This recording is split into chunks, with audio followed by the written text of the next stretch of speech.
നമസ്കാരം. KCB വാർത്തകളിലേക്ക് സ്വാഗതം. ഞാൻ സിജി ജോസ്. ആദ്യം പ്രധാന വാർത്തകൾ. ചാലക്കുടിയിലെ ഏജന്റ് മുഖേന റഷ്യയിലെത്തി കൂലിപ്പട്ടാളത്തിൽ ചേർന്ന് കുടുങ്ങിയ മലയാളി യുവാക്കൾ സഹായം അഭ്യർത്ഥിക്കുന്ന വീഡിയോ പുറത്ത്.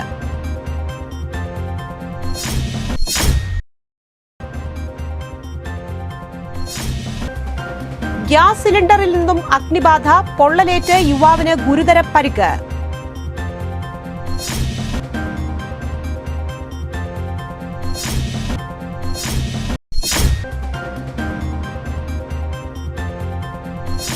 കേരള ഷോളയാർ ഡാം വെള്ളിയാഴ്ച രാവിലെ 11-ന് തുറന്നു.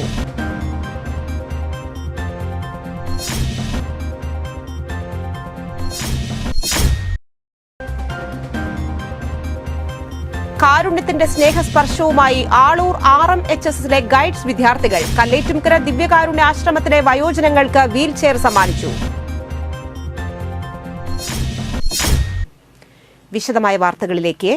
ചാലക്കുടിയിലെ ഏജന്റ് മുഖേന റഷ്യയിലെത്തി കൂലിപ്പട്ടാളത്തിൽ ചേർന്ന് കുടുങ്ങിയ മലയാളി യുവാക്കൾ സഹായം അഭ്യർത്ഥിക്കുന്ന വീഡിയോ പുറത്ത്.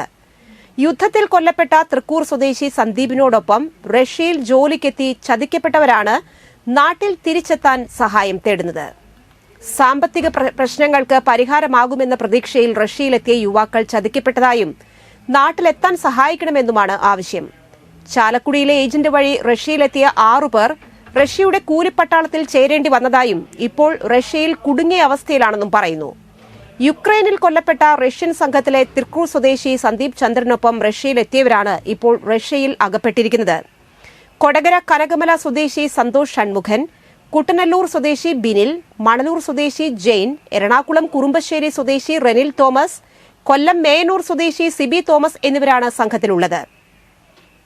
റഷ്യൻ കൂലിപ്പട്ടാളത്തിൽ ചേർന്ന 5 പേരും നിലവിൽ തലസ്ഥാനമായ മോസ്കോയിൽ നിന്നും 1200 കിലോമീറ്ററിലധികം ദൂരമുള്ള ബഹ്മത്ത് എന്ന സ്ഥലത്തെ പട്ടാള ക്യാമ്പിലാണുള്ളത്. യുദ്ധമുഖത്ത് തൽക്കാലം സുരക്ഷിതരാണെങ്കിലും എന്തും സംഭവിക്കാമെന്ന ആശങ്കയിലാണിവർ. കഴിഞ്ഞ ഏപ്രിൽ മാസത്തിലാണ് ഇവർ റഷ്യയിലെത്തിയത്. സൈന്യത്തിൽ ചേർന്നതോടെ വിവിധ സ്ഥലങ്ങളിലെ ക്യാമ്പുകളിലേക്ക് മാറേണ്ടി വന്നു. ചെറിയ ജോലികളാണെങ്കിലും ഉയർന്ന ശമ്പളം ലഭിക്കുമെന്നുള്ള വാഗ്ദാനത്തിൽ വിശ്വസിച്ചാണ് 6 പേരും റഷ്യയിലെത്തിയത്. ടൂറിസ്റ്റ് വിസയിൽ എത്തിയതിനു ശേഷമാണ് ഇവർക്ക് റഷ്യൻ പൌരത്വം എടുക്കണമെന്നും സൈന്യത്തിൽ ചേരണമെന്നും മനസ്സിലായത്. ഇക്കാര്യങ്ങൾ നാട്ടിൽ അറിയിക്കാതെ പലരും രഹസ്യമായി സൂക്ഷിച്ചെങ്കിലും സന്ദീപിന്റെ മരണത്തോടെയാണ് പ്രശ്നങ്ങൾ ബന്ധുക്കൾ തിരിച്ചറിയുന്നത്. റഷ്യയിൽ കുടുങ്ങിയ ഉറ്റവരെ നാട്ടിലെത്തിക്കണമെന്ന ആവശ്യവുമായി പലരുടെയും ബന്ധുക്കൾ വിദേശകാര്യ മന്ത്രാലയത്തിന് നിവേദനം നൽകിയിട്ടുണ്ട്. എന്നാൽ 2 രാജ്യങ്ങൾ തമ്മിലുള്ള നയതന്ത്ര പ്രശ്നം കൂടിയായതിനാൽ ഇന്ത്യൻ എംബസിക്ക് വിഷയത്തിൽ ഇടപെടാൻ പരിമിതിയുണ്ട്. അതുകൊണ്ട് തന്നെ സർക്കാർ തലത്തിൽ അടിയന്തര നീക്കം നടത്തണമെന്നും കുടുങ്ങിക്കിടക്കുന്നവരെ നാട്ടിലെത്തിക്കാൻ സഹായിക്കണമെന്നുമാണ് ബന്ധുക്കൾ ആവശ്യപ്പെടുന്നത്. യുദ്ധം നടക്കുന്നുണ്ടെങ്കിലും യൂറോപ്യൻ സാമ്പത്തിക ശക്തിയായ റഷ്യ യുവാക്കൾക്ക് വലിയ പ്രലോഭനമാണ്. ഹോട്ടൽ ജോലി, ഇലക്ട്രീഷ്യൻ, ഹൌസ് കീപ്പിംഗ്, ഗാർഡനിംഗ് തുടങ്ങിയ ജോലികൾക്കാണ് ഏജൻസികൾ ആളുകളെ റഷ്യയിലേക്ക് കൊണ്ടുപോകുന്നത്. സന്ദർശക visa, guest visa, business visa എന്നെല്ലാം പേരുകളിൽ വിസയും ഈ ഏജൻസികൾ സംഘടിപ്പിച്ചു നൽകുന്നുണ്ട്. റഷ്യയിലെത്തിയാൽ പൌരത്വം നേടാം എന്ന വലിയ പ്രലോഭനവും ഏജൻസികൾ മുന്നോട്ട് വയ്ക്കുന്നു. റഷ്യൻ പൌരത്വം നേടാനുള്ള വഴികളിൽ ഒന്നാണ് സൈന്യത്തിൽ ചേരുന്നത്. റഷ്യയിൽ നിന്ന് വിവാഹം കഴിക്കുന്നവർക്കും അവിടെ ബിസിനസ് തുടങ്ങുന്നവർക്കും റഷ്യ പൌരത്വം അനുവദിക്കും. ഇത്തരത്തിൽ വിസ അനുവദിക്കുന്നവർക്ക് റഷ്യൻ യുവതികളുമായി വിവാഹബന്ധത്തിൽ ഏർപ്പെടുന്നതിനുള്ള രേഖകൾ വരെ നൽകുന്ന ഏജൻസികളുണ്ട്. ഈ ഏജൻസികൾ വഴി റഷ്യയിൽ എത്തുന്നവരിൽ ഭൂരിഭാഗവും അവിടെ എത്തിയ ശേഷമാണ് കാര്യങ്ങളുടെ നിജസ്ഥിതി മനസ്സിലാക്കുന്നത്. എന്നാൽ നാട്ടിലെ അവസ്ഥയും കുടുംബത്തിന്റെ സാമ്പത്തിക പരാധീനതകളും ഓർത്ത് അവിടെ തന്നെ തുടരാൻ നിർബന്ധിതരാവുകയാണ് പലരും. എന്നെ രക്ഷിക്കണേ, ഞങ്ങളിവിടെ പേടിച്ചാണ് നിമിഷം കഴിയുന്നത്. എന്നെ രക്ഷിക്കണേ, എന്നെ രക്ഷിക്കണേ, പേടിച്ചാണ് ഒരു നിമിഷം കഴിയുന്നത്. എല്ലാവരും ഇവിടെ പോയിക്കൊണ്ടിരിക്കുന്ന യുദ്ധത്തിന് ഞങ്ങളെന്നെ രക്ഷിക്കണേ, പേടിച്ചാണ് ഒരു നിമിഷം കഴിയുന്നത്. ഞങ്ങളിപ്പോൾ ബഹുമത്ത് എന്ന് പറഞ്ഞ സ്ഥലത്തുണ്ട്. ഇത് ബോർഡറാണെന്ന് തോന്നുന്നു. പുറത്തേക്കൊക്കെ നോക്കി കഴിഞ്ഞാൽ നിറച്ച് ബോംബൊക്കെ ഒന്ന് പൊട്ടിപ്പൊളിഞ്ഞ് കിടക്കുന്ന ഒരു സ്ഥലമാണ്. ഇവിടെ പണി മിസൈൽ ആക്രമണം, മിസൈൽ എപ്പോഴും എൻ്റെ സൗണ്ട് എപ്പോഴും കേൾക്കുന്നുണ്ട്. പിന്നെ ഞങ്ങളുടെ കൂട്ടുകാരൻ സിബി എന്ന് പറഞ്ഞിട്ട് അവൻ വേറെ സ്ഥലത്താണ്. അവൻ വെടിവെക്കാൻ പോകണമെന്നൊക്കെ പറയുന്നുണ്ട്, അവനെ കൊണ്ടുപോകണമെന്നൊക്കെ പറയുന്നുണ്ട്. അപ്പോൾ ഏതെങ്കിലും വഴിക്കൊരു സഹായം കിട്ടുകയാണെങ്കിൽ അത് വളരെ നന്നായിരിക്കും ഈ അവസ്ഥയിൽ. ഗ്യാസ് സിലിണ്ടറിൽ നിന്നും അഗ്നിബാധ, പൊള്ളലേറ്റ് യുവാവിന് ഗുരുതര പരിക്ക്. ചാലക്കുടി കൊന്നക്കുഴിയിൽ വീടിനുള്ളിലെ ഗ്യാസ് സിലിണ്ടറിൽ നിന്നും പൊള്ളലേറ്റ് യുവാവിന് പരിക്കേറ്റു. വെള്ളിയാഴ്ച ഉച്ചയ്ക്ക് 1:30യോടെയാണ് സംഭവം. തണ്ടേപ്പുള്ളി വീട്ടിൽ 35-കാരൻ അരുണിനാണ് പരിക്കേറ്റത്. യുവാവിനെ ആദ്യം ചാലക്കുടി സെന്റ് ജെയിംസ് ആശുപത്രിയിലും പിന്നീട് വിദഗ്ധ ചികിത്സയ്ക്കായി തൃശൂരിലെ സ്വകാര്യ ആശുപത്രിയിലേക്കും മാറ്റി. അതേസമയം അപകടമുണ്ടാകാനിടയായ സാഹചര്യം വ്യക്തമല്ല. ദുരൂഹത നിലനിൽക്കുന്ന സംഭവത്തിൽ ചാലക്കുടി പോലീസ് സ്ഥലത്തെത്തി പരിശോധന നടത്തി കൂടുതൽ വിവരങ്ങൾ അന്വേഷിച്ചു വരികയാണ്. വീടിനുള്ളിലെ സാധന സാമഗ്രികൾ കത്തിനശിച്ചു. കനത്ത ചൂടിൽ ടൈലുകളും പൊട്ടിയടർന്നിട്ടുണ്ട്. എല്ലാ മുറികളിലേക്കും തീ പടർന്നതിന്റെ ലക്ഷണങ്ങളുമുണ്ട്. ഫയർഫോഴ്സ് എത്തിയാണ് തീ അണച്ചത്. കാരുണ്യത്തിന്റെ സ്നേഹസ്പർശവുമായി ആളൂർ RMHSലെ ഗൈഡ്സ് വിദ്യാർത്ഥികൾ കല്ലേറ്റുങ്കര ദിവ്യകാരുണ്യ ആശ്രമത്തിലെ വയോജനങ്ങൾക്ക് വീൽചെയർ സമ്മാനിച്ചു. ആളൂർ ഗ്രാമപഞ്ചായത്ത് പ്രസിഡന്റ് ജോജോ KR വീൽചെയർ ആശ്രമം ഡയറക്ടർ ജാൻസി ജോസിന് കൈമാറി. Panchayat vice president Rathi Suresh, principal Laison TJ, ward member Mary Isaac എന്നിവർ സംസാരിച്ചു. മെമ്പർമാരായ ഓമന ജോർജ്, ഷൈനി തിലകൻ, ഗൈഡ് ക്യാപ്റ്റൻ ജൂബി മാത്യു, അധ്യാപകരായ Sruthi KR, Shiju AG, Sojan T John എന്നിവർ പങ്കെടുത്തു.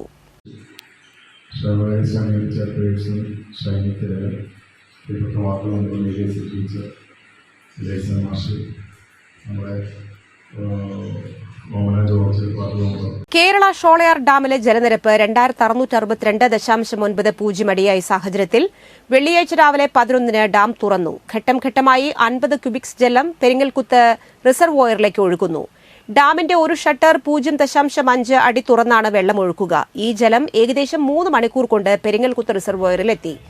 താൽക്കാലികമായി ജലം പെരിങ്ങൽകുത്ത് റിസർവോയറിൽ സംഭരിക്കാൻ ശേഷിയുണ്ടെങ്കിലും വൃഷ്ടിപ്രദേശത്ത് കനത്ത മഴ തുടരുന്നതിനാലും പെരിങ്ങൽകുത്ത് റിസർവോയറിൽ ജലനിരപ്പ് ഉയരുന്നതിനാലും ഘട്ടം ഘട്ടമായി പരമാവധി 300 ക്യൂബിക്സ് അധിക ജലം തുറന്നുവിടേണ്ട സാഹചര്യമാണുള്ളത്.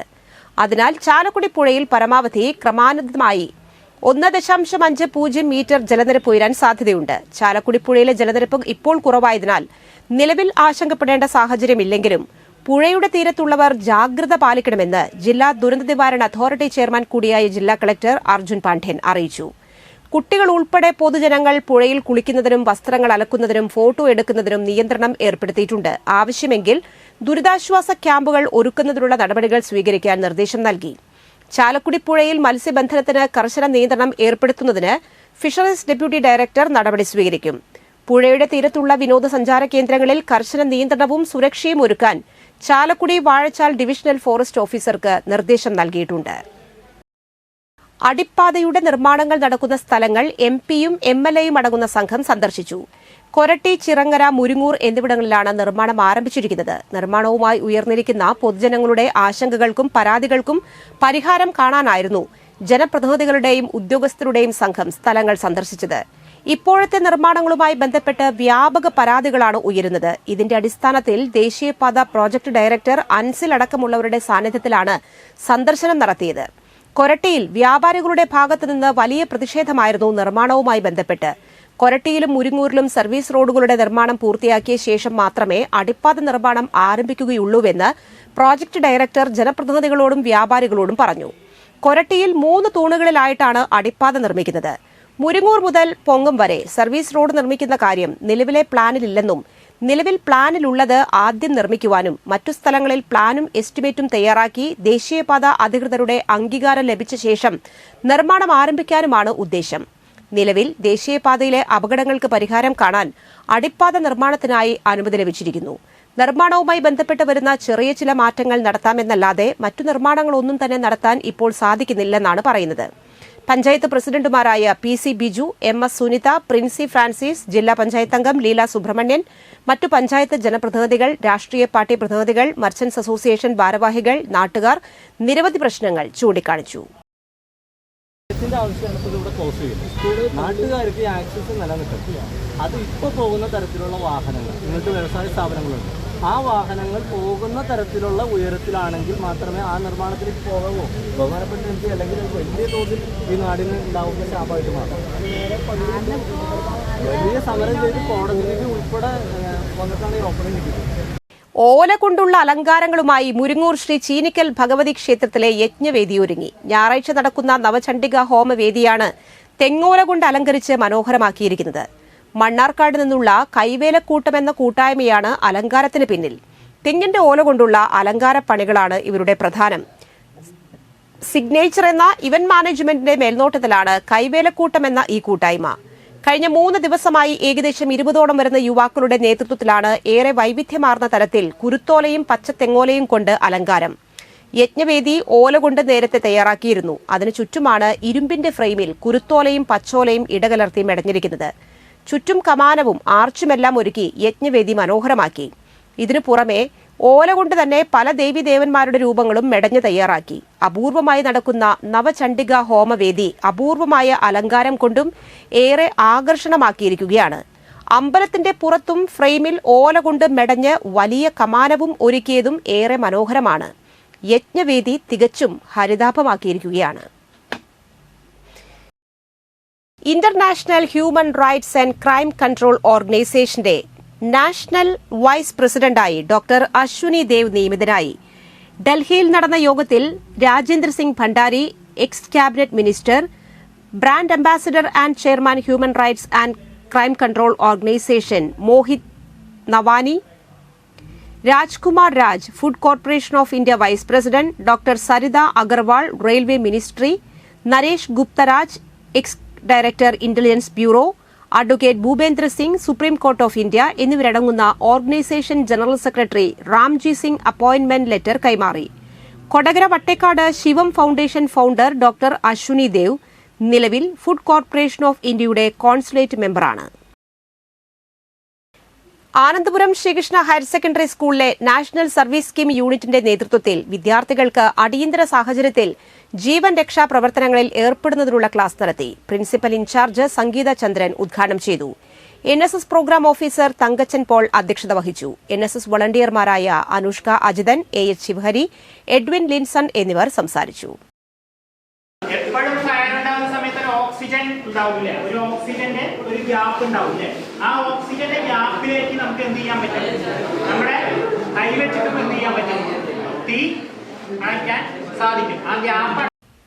പുതുക്കാട് ട്രെയിൻ തട്ടി യുവാവ് മരിച്ചു. പുതുക്കാട് വടക്കേത്തുറവ് എടശ്ശേരി വീട്ടിൽ വേലായുധന്റെ മകൻ 48 വയസ്സുള്ള സുനിൽകുമാറാണ് മരിച്ചത്. വെള്ളിയാഴ്ച പുലർച്ചെ 4 മണിയോടെ പുതുക്കാട് റെയിൽവേ സ്റ്റേഷനു സമീപത്തുള്ള പാളത്തിലാണ് മൃതദേഹം കണ്ടെത്തിയത്. ലോക്കോ പൈലറ്റ് വിവരമറിയിച്ചതിനെ തുടർന്ന് റെയിൽവേ അധികൃതരും പുതുക്കാട് പോലീസും സ്ഥലത്തെത്തി. മൃതദേഹം തൃശൂർ മെഡിക്കൽ കോളേജ് ആശുപത്രിയിലേക്ക് മാറ്റി. പുതുക്കാട് പോലീസ് മേൽ നടപടികൾ സ്വീകരിച്ചു. ഇന്നത്തെ സ്വർണ്ണവില. സ്വർണം ഗ്രാമിന് 6705 രൂപ, പവന് 53,640 രൂപ.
പന്തല്ലുക്കാരൻ ജ്വല്ലറി, കൊടകര.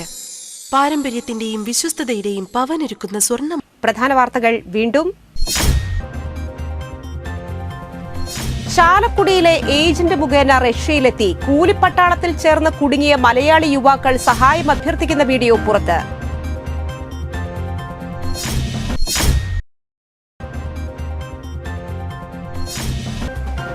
ഗ്യാസ് സിലിണ്ടറിൽ നിന്നും അഗ്നിബാധ, പൊള്ളലേറ്റ് യുവാവിന് ഗുരുതര പരിക്ക്.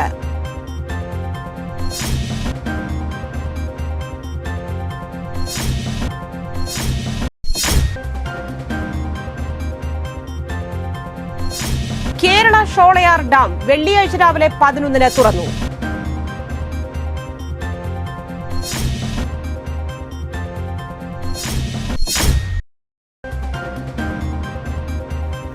കാരുണ്യത്തിന്റെ സ്നേഹസ്പർശവുമായി ആളൂർ RMHSലെ ഗൈഡ്സ് വിദ്യാർത്ഥികൾ. കല്ലേറ്റുംകര ദിവ്യകാരുണ്യ ആശ്രമത്തിലെ വയോജനങ്ങൾക്ക് വീൽചെയർ സമ്മാനിച്ചു. ഈ വാർത്താ ബുള്ളറ്റിൻ പൂർണ്ണമാകുന്നു. നമസ്കാരം.